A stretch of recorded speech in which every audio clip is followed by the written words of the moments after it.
Salam damai sejahtera di dalam Tuhan kita Yesus Kristus. Shalom.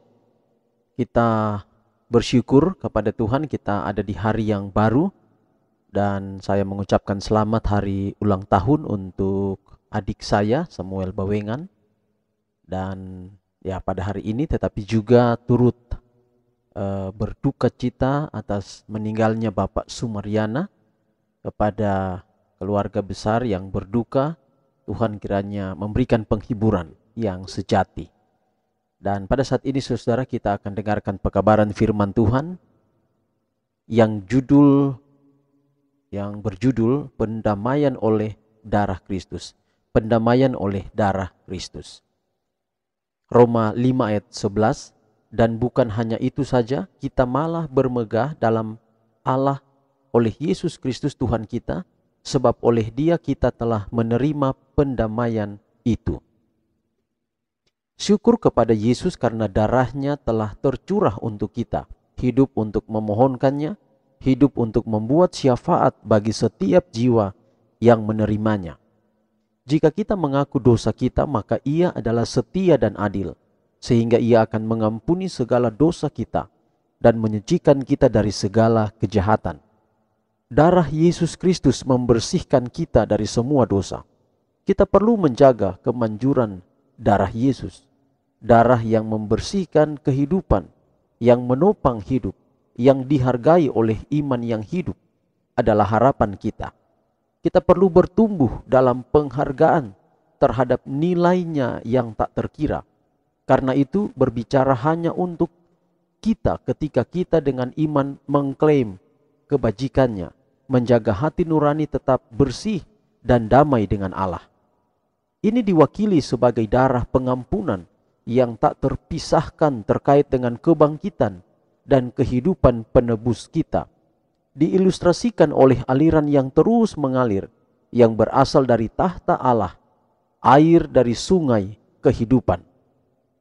Simbol yang indah dari burung yang hidup yang dicelupkan ke dalam darah, burung yang disembelih dan kemudian dibebaskan untuk kehidupannya yang menggembirakan. Imamat 14 ayat 4 hingga ayat 8. Bagi kita adalah simbol pendamaian.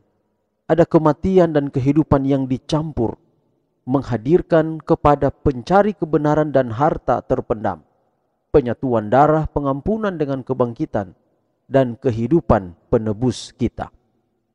Burung yang mati terbunuh di atas air hidup, bahwa aliran yang mengalir adalah simbol dari kemanjuran darah Kristus yang terus mengalir, yang membersihkan anak domba yang disembelih sejak dari dasar dunia. Kita harus memiliki akses bebas ke darah penebusan Kristus.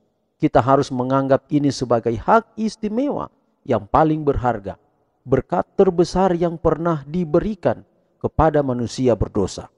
Seberapa dalam, seberapa luas, dan terus menerus arus ini bagi setiap jiwa yang haus akan kekudusan. Sekali lagi, bagi setiap jiwa yang haus akan kekudusan, ada ketenangan, ada istirahat, ada pengaruh Roh Kudus yang menguatkan, dan kemudian perjalanan kudus, bahagia, damai, dan persekutuan yang berharga dengan Kristus.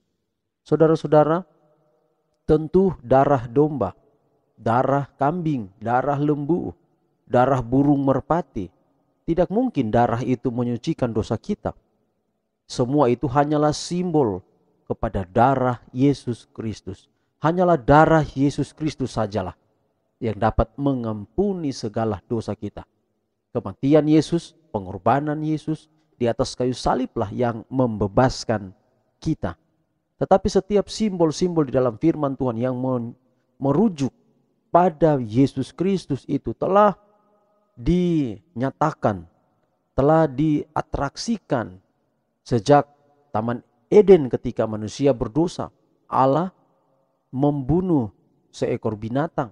Tidak disebutkan di sana domba atau kambing, tetapi dalam Kejadian pasal 4 ketika Habel mempersembahkan kambing domba, di sana disebutkan langsung binatang itu, dan itu kemudian menjadi simbol kepada semua digunakan di dalam Perjanjian Lama dan semua binatang-binatang itu simbol kepada Yesus Kristus. Jadi oleh pendamaian darah Kristuslah kita diperdamaikan dengan Allah. Pada lambang Paskah dalam Keluaran pasal 12 ada seekor domba yang disembelih pada tanggal 14 bulan ke-10 dan darah itu dipercik di tiap-tiap pintu-pintu rumah orang Ibrani.